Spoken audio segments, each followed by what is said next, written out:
Sandra Solis, dati man siya siguro faculty sa finance.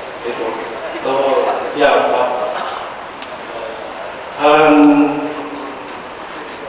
Tulad niya,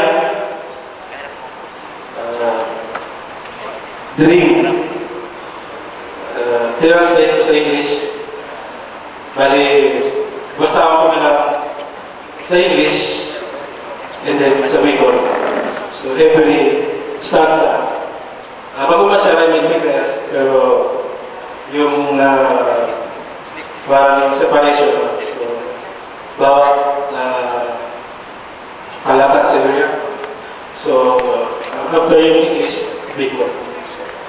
The dream, pangaturugan. We are like birds, little ones, without names. Daro kita mga gamgam, mga aking nagkaram-karam, dahil mangarap. We span the space between the earth and sky. Nagpakalakot sa ruwang, sa tao ang dagat mula kalanginan. In the air we soar, king of freedom. Sa akas, nangalupad-pad, nalagkas nun kita pala. But only momentarily. Kundi kadikit sa laman. We sense danger up there beyond what our eyes can see. Kundi panikong panganib sa itaas na ining, nabipa sa mamamahanan ng sa itong padiling. There is a need to look back and look for 3 branches.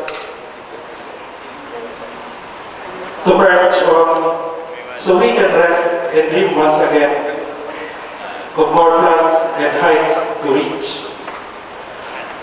Maya, malay upang makabalik na kita, magtugtun kita sa mga sanatan, piling ngaring makapahingalo na udang magkaturugan gramay, pinagkapira ang paglayo.